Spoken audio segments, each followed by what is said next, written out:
అందరికీ నమస్కారం. కార్యక్రమం ప్రారంభించే ముందు గురువుగారు బ్రహ్మర్షి పత్రి గారికి ఒకసారి మనం ధన్యవాదాలు చెప్పుకుందాం. మనం గత 78 ఎపిసోడ్ నుంచి ఒక విషయం మీద చెప్పుకుంటున్నాం. ఉపమాన ధ్యాన సందేశాలు. అందులో ఇవాళ 27వ పార్ట్ చెప్పుకోబోతున్నాం. ఏంటంటే ఉపమానం, పాము కూరలు పీకితే ఎవరికి హాని చేయలేదు, అలాగే మానవుల్లోని చెడు తొలగిస్తే ఎవరికి హాని చేయడు. మరి ఈ 26 ఎపిసోడ్ నుంచి మానవుల్లో ఎన్ని రకాల చెడులు ఉన్నాయి అన్న విషయం చెప్పుకుంటున్నాం. ఈరోజు ఇంకొక చెడు గురించి. ఇది చాలా ముఖ్యమైనటువంటి చెడనే చెప్పుకోవాలి. ఏంటంటే అది అజ్ఞానము. అంచేత ఈ అజ్ఞానం గురించి ఈరోజు మనం చెప్పుకుందాం. అసలు అజ్ఞానం అంటే ఏంటి, అజ్ఞానం యొక్క లక్షణాలు ఎలా ఉంటాయి, ఈ అజ్ఞానానికి కారణం ఏంటి, ఈ అజ్ఞానంలోంచి బయటపడాలంటే ఏం చేయాలి, మరి అజ్ఞానంలో ఉంటే వచ్చే నష్టాలు ఏమిటి, ఇవన్నీ కొంచెం మనం విపులంగా తెలుసుకుందాం. ఎంచేతంటే ఎంత విపులంగా మనం తెలుసుకుంటే వాటిని సరి చేసుకునే అవకాశం మనకు ఉంటుంది. ఎందుచేతంటే పత్రి గారు చాలా స్పష్టంగా చెప్పారు, ఒక్క వాక్యంలో చెప్పారు. అజ్ఞానం యొక్క నష్టం ఏమిటో ఆయన ఏమన్నారంటే, నీలో వేసమెత్తు దుఃఖమున్నా నువ్వు అజ్ఞానంలో ఉన్నట్టే అని చెప్పారు. దాన్ని బట్టి మనకి స్పష్టంగా అర్థమవుతుంది, దుఃఖానికి కారణం అంటే ఏ సమస్యకైనా కారణం అజ్ఞానమే అని చెప్పి మనకు బాగా అర్థమవుతుంది. మరి ఈ అజ్ఞానం అంటే ఏమిటి రాసుకొని చెప్తాను. తన స్వరూపం తనకు తెలియకపోవడమే అజ్ఞానం.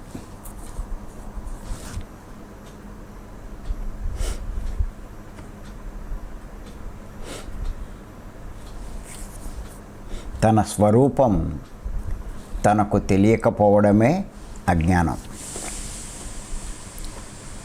అంటే నేను ఆత్మను, నేను దేహం కాదు అని తెలియకపోవడం.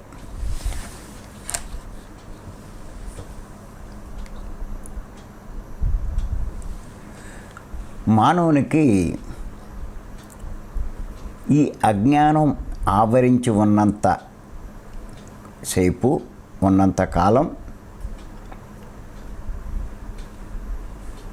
ఈ జనన మరణ చక్రంలో తిరగాల్సిందే.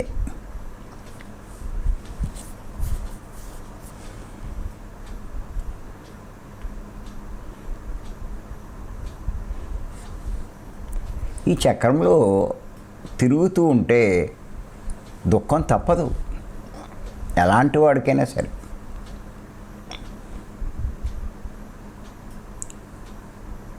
కానీ జ్ఞాని అయిన మరుక్షణమే బంధ విముక్తి జరుగుతుంది.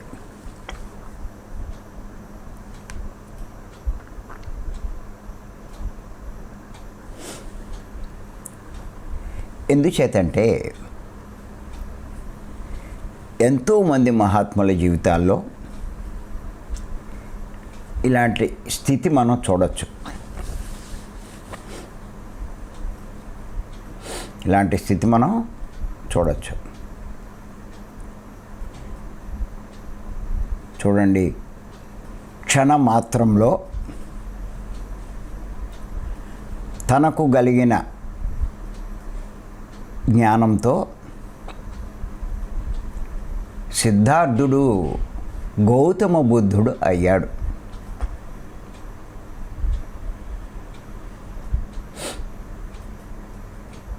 రమణ మహర్షి మరణానుభవం పొంది భగవాన్గా ఉదయించాడు.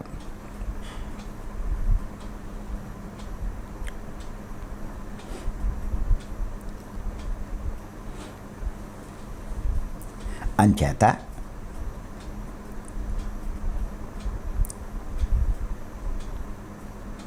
ఈ అజ్ఞానంలో ఉన్నవారు అంటే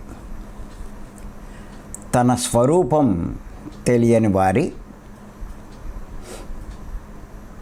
ప్రవర్తన ఎలా ఉంటుందో తెలుసుకుందాం.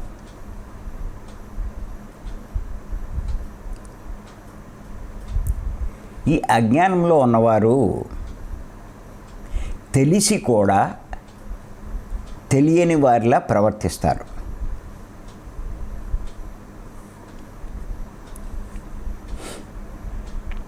అంటే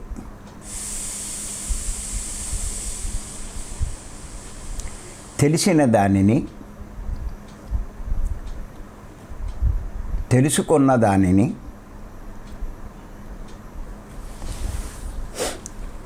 ఆచరించరు.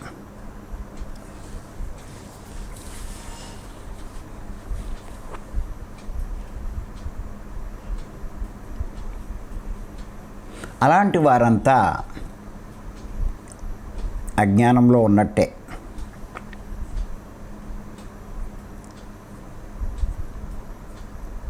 అందుచేత వారు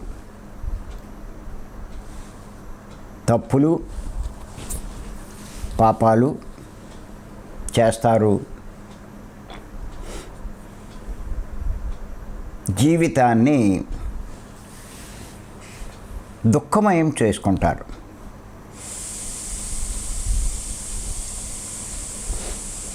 అందుచేత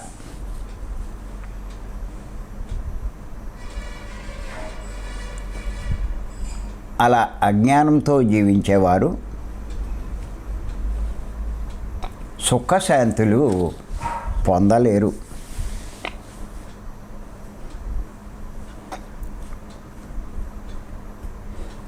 ఇతరులకు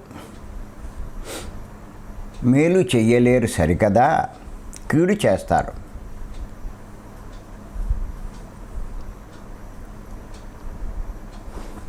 అందుచేత బాధలు, సమస్యలు, రోగాలు, ఇబ్బందులు అనుభవిస్తూనే ఉంటారు.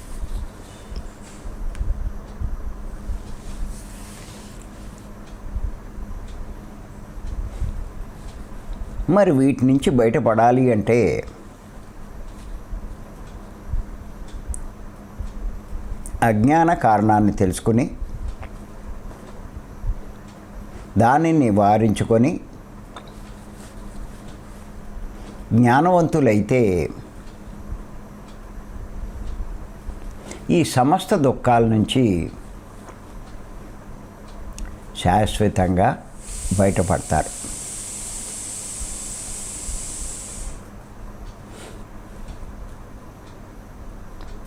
అందుకే నేను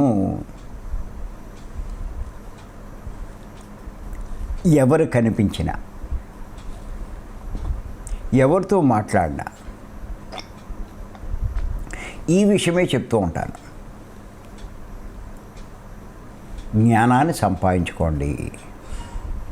జ్ఞానాన్ని సంపాదించుకోండి అన్నాము అంటే అజ్ఞానాన్ని తొలగించుకోండి అని చెప్పడమే దాని అర్థం. అజ్ఞానంలో ఉండకండి చెప్తారు, కష్టాల గురించి, దాని గురించి, దీని గురించి. అందరూ ఎలా పోతుందో చెప్తారు. నేనేమంటానంటే ఆ కష్టాలు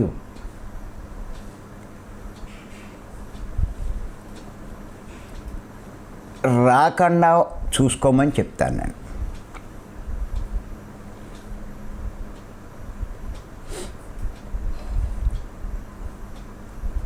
రావడానికి కారణం అజ్ఞానం. రాకుండా ఉండాలంటే జ్ఞానం పొందవలసిందే.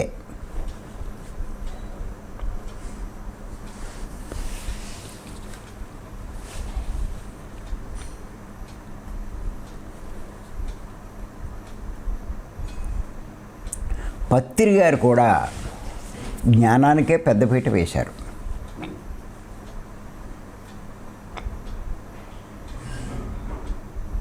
చిన్నపేటలు ఉంటే ఉండొచ్చు, పెద్దపీట జ్ఞానానికే వేశారు.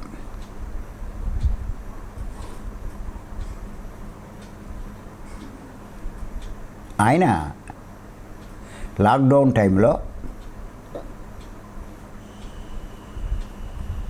పిరమిడ్ వ్యాలీ నుంచి రోజుడిచి రోజు 100 ఎపిసోడ్లు చెప్పారు. అందులో 80 ఎపిసోడ్లు ఆత్మజ్ఞాని ప్రవర్తన గురించే చెప్పారు ఆయన.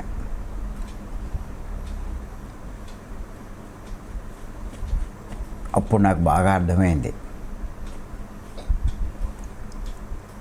పత్రి గారు ఆత్మజ్ఞానానికే టాప్ ప్రయారిటీ ఇస్తున్నారని. మిగతాయి చెప్తారు,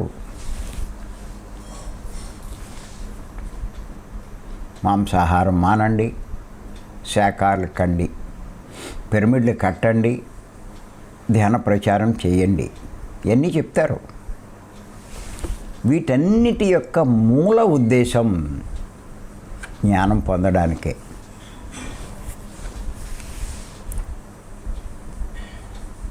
ఆయన ఉద్దేశం ఏంటంటే భవిష్యత్తులో వందల కాదు, వేలు, లక్షల మంది ఈ జ్ఞానం కోసం ప్రయత్నిస్తారు. అంతమందికి ఈ జ్ఞానం పొందే అవకాశం కల్పించడం కోసమే ఇంతంత పెద్ద పెద్ద ప్రాజెక్టులు ఆయన తీసుకురావడానికి కారణం.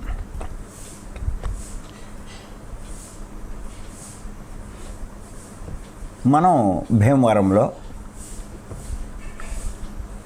ఆత్మజ్ఞానం పొందాలనే కాంక్ష ఉన్న వాళ్ళ కోసం ఒక చిన్న ప్రాజెక్ట్ తయారు చేసాం.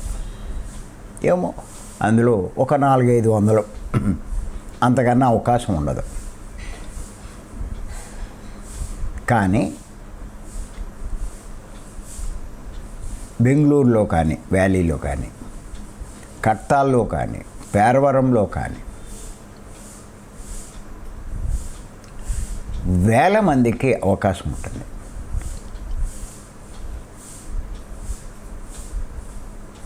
ఎంతమంది ఉన్నా మనం చెప్పేది అదే.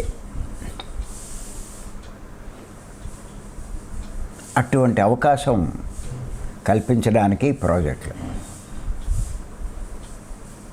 నిజంగా చూస్తున్నాం కదా. ఇప్పుడు భీమవరంలో ఎంత పెంచినా, ఎన్ని ఏర్పాట్లు చేసినా ఇంకా వస్తూనే ఉన్నారు. అందుకే నేను అమ్మ కూడా ఏం చేస్తున్నామంటే అన్ని చోట్ల కూడా క్లాసులు నిర్వహిస్తున్నాం. ఎక్కడా నిర్వహించకపోతే అందరూ భీమవరం వస్తే ఎక్కడ వీలవుతుంది?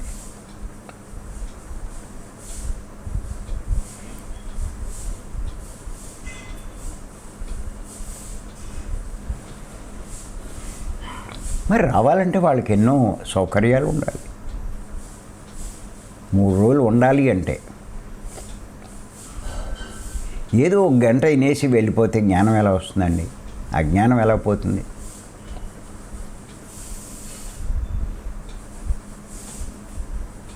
ఎంత కష్టపడాలి? కష్టాల్లోంచి బయటపడాలి అంటే కష్టపడవలసిందేనండి.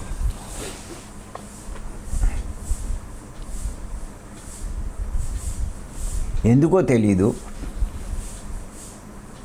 20 సంవత్సరాల క్రితం భీమవరం 3 రోజుల క్లాస్ ప్రారంభించినప్పుడు దానికి ఏం పేరు పెట్టామంటే ఆత్మజ్ఞాన శిక్షణ శిబిరం. ఎందుకంటే ఆత్మజ్ఞానానికి మించింది లేదు.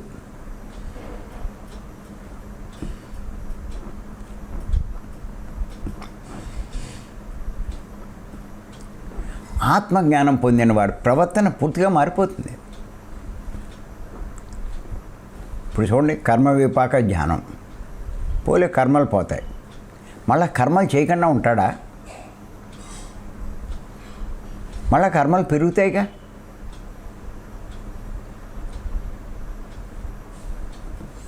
అది తెచ్చుకున్న ప్రారబ్ధ కర్మలు అనుభవిస్తున్నారు, మళ్ళా పెరుగుతూనే ఉన్నాయి. దానికి అంతం ఎక్కడ? కానీ ఆ జ్ఞానం పొందితే ఈ కర్మలన్నీ దగ్ధమైపోతాయి,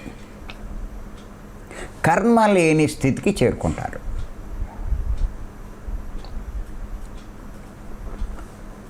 వాళ్ళే ఈ జనన మరణ చక్రంలోంచి బయటపడతారు.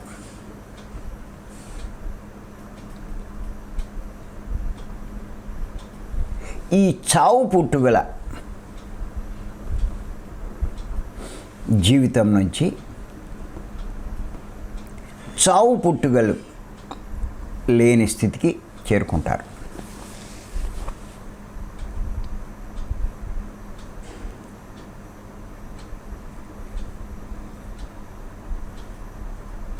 చావు పుట్టుగులు అంటే సింపుల్గా చెప్పాలంటే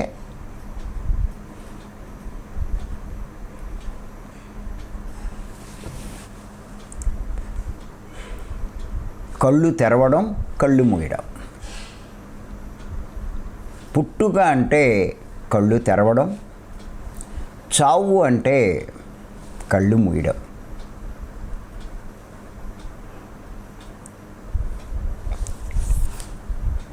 ఈ కళ్ళు తెరిచి మూసే లోపల జరిగే తతంగాన్నే జీవితం అంటాం.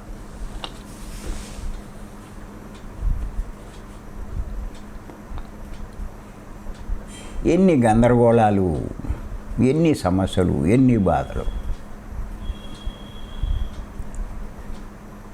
తెరిస్తే ప్రారంభమవుతాయి, మూస్తే ఆగిపోతాయి, మళ్ళా మొదలవుతూ ఉంటాయి.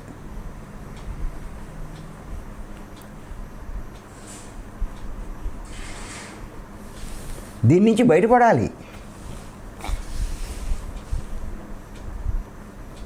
కళ్ళు తెరవడము, కళ్ళు మూయడం.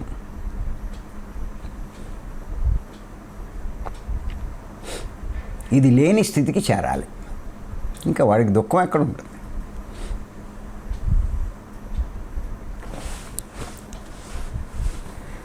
విచిత్రం ఏంటంటే ఈ తెరిచిన కానించి కష్టాల్లోంచి బయటపడే ప్రయత్నమే, మూసేదాకా చేస్తూనే ఉంటారు. విచిత్రం, చాలా విచిత్రం. కళ్ళు తెరిచాక చేసే పని ఏమిటి అంటే కష్టాల్లోంచి బయటపడే ప్రయత్నమే. ఆ స్వామి దగ్గరికి వెళ్దామా, ఈ గురువు దగ్గరికి వెళ్దామా, ఆ దేవుణ్ణి ఆశ్రయిద్దామా, ఈ దేవుణ్ణి ప్రార్థిద్దామా,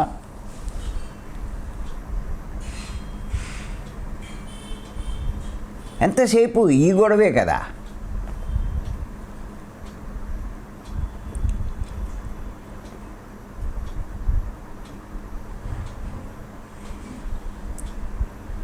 ఈ కళ్ళు తెరవడము, కళ్ళు మూయడము లేని స్థితికి చేరుకోవాలి. అప్పుడు ఏ గొడవ ఉండదు.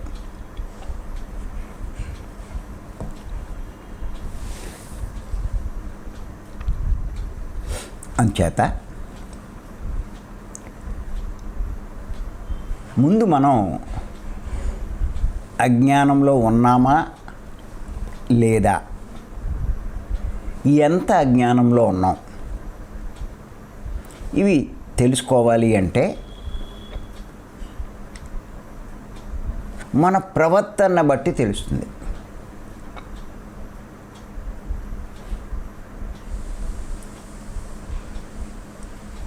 మన ప్రవర్తన పూర్తిగా అలా ఉంటే పూర్తి అజ్ఞానంలో ఉన్నట్టు, కొంత ఉంటే కొంత అజ్ఞానంలో ఉన్నట్టు.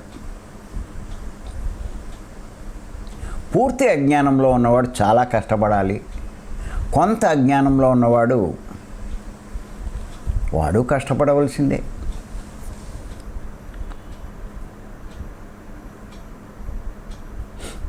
అంచేత కొన్ని విషయాలు ఎన్నో తెలుసుకోవచ్చు, ఎన్నో ఉన్నాయి జీవితంలో. అసలు వాటి మీద మనం దృష్టి పెట్టాం.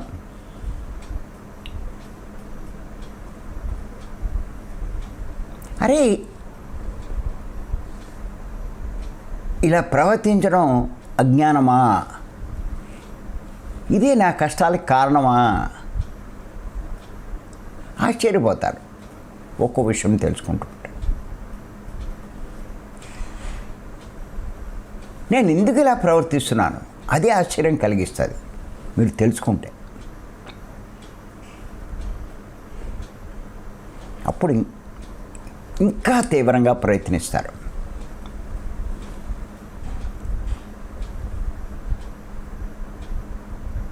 ఎందుకు ప్రతి ఒక్కరికి పదే పదే చెప్తున్నాను నేను, మెల్లిగా చెప్పట్లా, గట్టిగా కూడా చెప్తున్నా. భీమవరం రండి, జూమ్లో పాల్గొనండి, పుస్తకాలు చదవండి, సందేశాలు వినండి, తెలుసుకున్నది చెప్పండి. ఇలా నిత్యం చెప్తూనే ఉన్నాను నేను.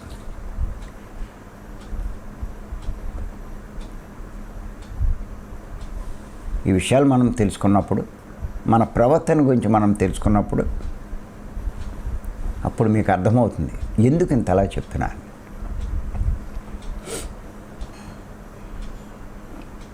మాట్లాడితే భీమవరం రండి అంట అడిగినా, రండి అంటున్నా, వస్తే పాటలు పడేది ఎవరు? మేమే కదా. మీరు బాగుపడడానికి మేము పాటలు పడినా తప్పులేదు. ఇంకంతకన్నా పుణ్యం ఏముందండి మిమ్మల్ని బాగు చేయడం కంటే.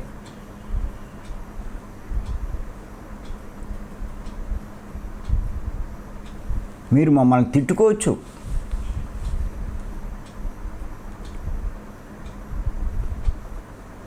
ఇలా అంటాడేంటే.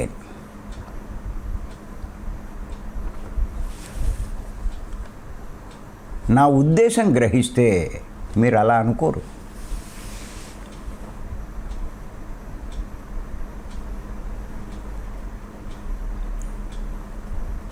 ఇది తెలుసుకున్న గురువులు వాళ్ళ యొక్క తపన ఎంతసేపు వారిని ఆశ్రయించిన వారికి, వారి దగ్గరికి వచ్చిన వారికి వారిలా ఎదగాలనే వాళ్ళ తాపత్రయం. పత్రిక దగ్గర ఇదే చూశాను నేను.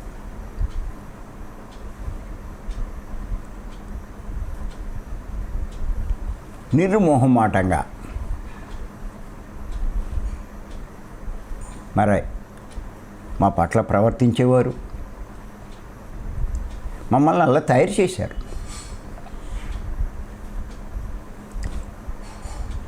నేను కానీ మేడం కానీ ఇలా తయారయ్యాము అంటే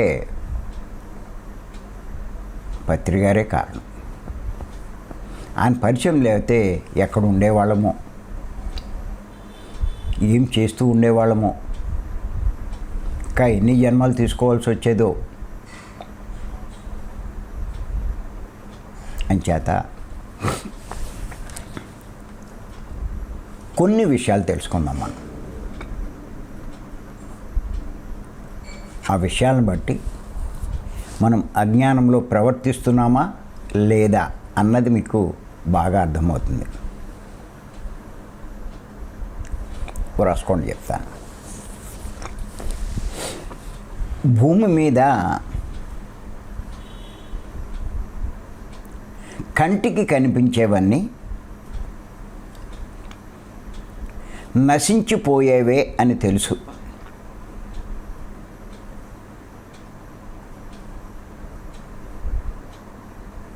కానీ వాటినే కోరుకోవడం, వాటి కోసం తాపత్రయపడడం, వాటి కోసమే ప్రయత్నించడం, వాటి కోసం తప్పులు పాపాలు చేయడం,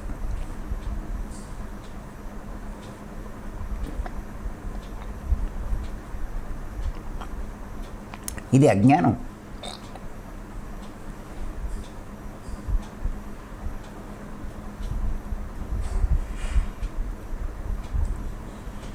ఇక్కడ కొంచెం మనం తెలుసుకోవాలంటే,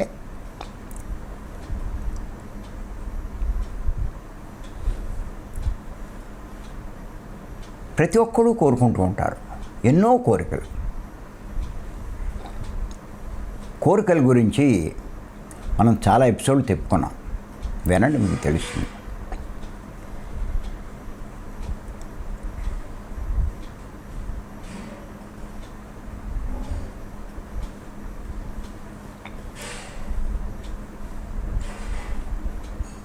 ఈ భూమి మీద కోరుకోవాల్సిన పని లేదు. మీరు కోరుకున్నా కోరుకోకపోయినా రావాల్సింది వస్తుంది, పోవాల్సింది పోతుంది. అర్థం చేసుకోండి.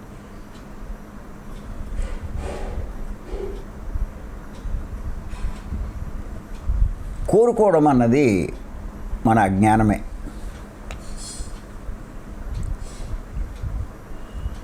విచిత్రం ఏంటంటే, ఉండని వాటిని, శాశ్వతం కాని వాటిని, నశించిపోయే వాటిని కోరుకోవడం ఏంటి?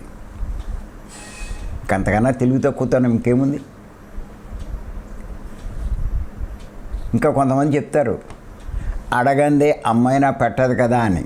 చాలామంది చెప్తారు ఇలాగా. ఎంత విచిత్రం అంటే అంత విచిత్రం.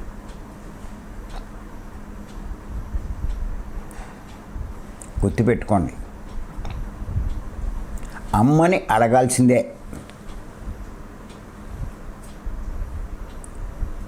నువ్వు అడగకపోతే అమ్మకి ఎలా తెలుస్తుంది?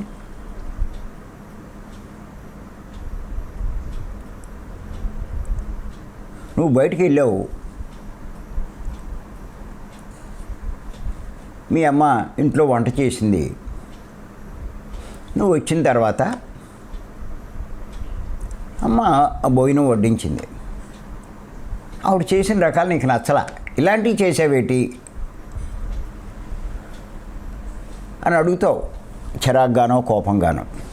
అప్పుడు మీ అమ్మ అంటుంది, ఒరే అలాంటోడు నువ్వు చెప్పి వెళ్ళొచ్చు కదరా, నువ్వు చెప్తే అదే చేద్దును కదా అంటుంది. అంటే దాని అర్థం ఏంటి? మనం చెప్తేనే కదా అమ్మకి తెలిసేది, చెప్పకుండా అమ్మకి ఎలా తెలుస్తుంది? అందుకే అమ్మని అడగాల్సిందే.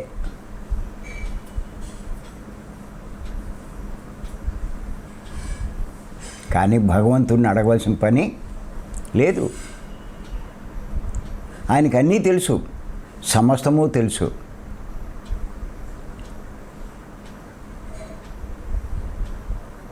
ఆయనకి తెలియదంటూ ఏదీ లేదు. అన్ని ఏర్పాట్లు చేశాడు ఆయన.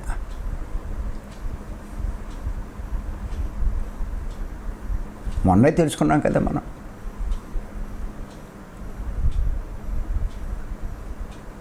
జన్మనిచ్చిన బిడ్డకి తల్లి ఏమైనా అడిగిందా పాలు? నా స్థానాల్లో పాలు నింపు అని ఆటోమేటిక్గా టైం వచ్చేసరికి భగవంతుడు ఏర్పాటు చేశాడు. ఆహారం తినే టైంకి పళ్ళు మొలిపించాడు. ఏమైనా అడిగారేటయ్యి చేత భగవంతుడి విషయంలో అడగవలసిన పని లేదు. ఇది మూర్ఖత్వపు మాట. అడగందే అమ్మాయినా పెట్టదు కదా. అందుకే హాస్టల్ మాస్టర్ని అడగండి, సంకల్పం పెట్టుకోండి, కోరికలు కోరండి, ఇలాంటి మాటలు చెప్తూ ఉంటారు. అజ్ఞానంలో ఉన్న మాస్టర్లు చెప్పే విషయాలు ఇవి. జ్ఞానం పొందిన మాస్టర్లు భగవంతుని గురించి, భగవంతుని సృష్టి గురించి అవగాహన ఉన్న మాస్టర్లు ఈ మాటలు చెప్పరు. అజ్ఞానంలో ఉన్న మాస్టర్ల దగ్గర మనం ట్రైనింగ్ అవుతే మన అజ్ఞానం ఎలా పోతుంది? జ్ఞానం ఉన్న మాస్టర్ల దగ్గర మీరు ట్రైనింగ్ అవ్వండి, మీ అజ్ఞానం పోతుంది.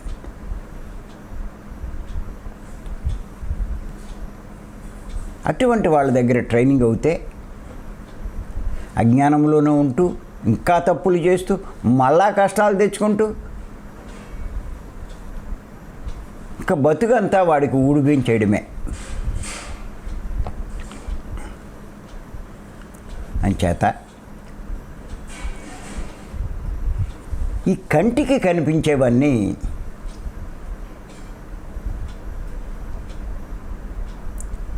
తాత్కాలికమైనవే.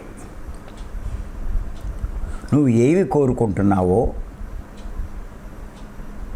ఏవి కావాలనుకుంటున్నావో, ఏమి ఆశిస్తున్నావో అవన్నీ తాత్కాలికమైనవి.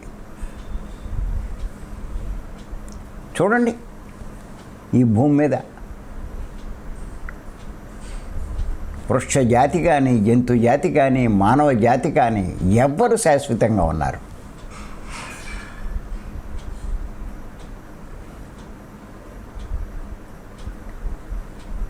ఎన్ని కోరుకుంటారు.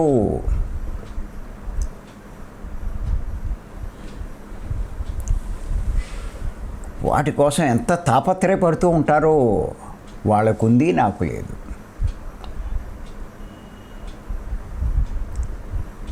వాళ్ళు సంపాదించుకున్నారు, నేను సంపాదించుకోలేదు.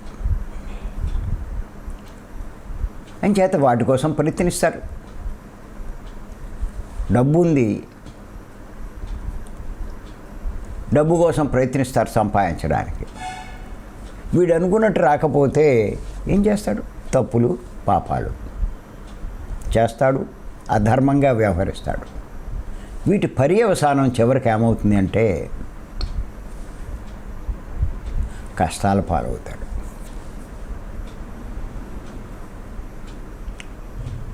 దీని అంతటికీ కారణం ఏమిటి అంటే అజ్ఞానమే కారణం. అందుకే పత్రికారు అన్నారు, నీలో అజ్ఞానం ఉంటే, నీలో దుఃఖం ఉంటే నువ్వు అజ్ఞానంలో ఉన్నట్టే అని. ఎందుకుంది దుఃఖం? చెయ్యకూడని పనులు చేసావు కాబట్టి. ఎందుకు చేసావు? అజ్ఞానం వల్ల. అదే నీకు ఈ జ్ఞానం ఉంటే ఇవన్నీ అశాశ్వతం,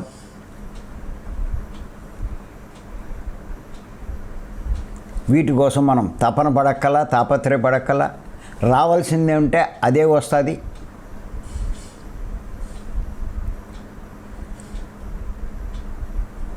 ఈ తల్లిదండ్రులకి పుట్టాను అందుకే నాకు లేవు అని బాధపడతారు. వాళ్ళకి పుట్టుంటే అవన్నీ ఉండును అనుకుంటారు. గుర్తుంచుకోండి, నువ్వు గతంలో చేసిన కర్మలను బట్టి ఇలాంటి సంసారాన్ని ఎంచుకోవాల్సి వచ్చింది. నువ్వు గతంలోనే ఎన్నో పుణ్యాలు, దానాలు చేసుంటే నీకు అవకాశం వచ్చి నువ్వు అలాంటి తల్లిదండ్రులకు పుట్టే అవకాశం.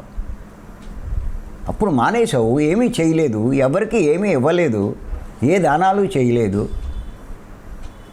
అర్హత ఎలా వస్తుంది నీకు?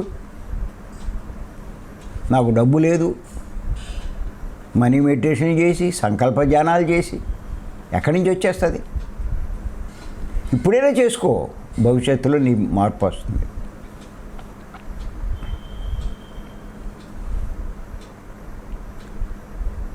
మరి ఎందుకు చేయట్లేదు?